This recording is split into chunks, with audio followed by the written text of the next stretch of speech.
Welcome to our channel. Today we how to authenticate with Firebase for AI app user auth and tokens step by step clearly.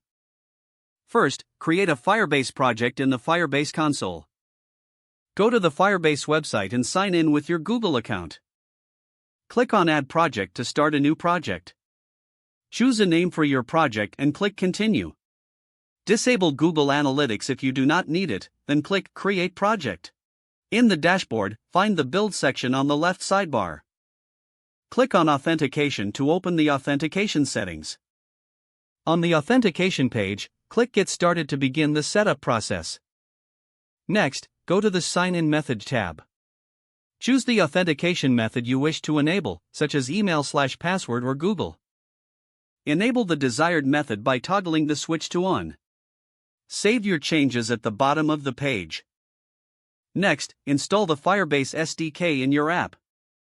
If you are using JavaScript, run npm install Firebase in your project directory. For mobile apps, follow the specific instructions for iOS or Android on the Firebase website. Import Firebase into your application's entry file. Initialize Firebase with your configuration settings. You can find these settings on the Project Overview page under Project Settings. Build out the authentication flows in your app.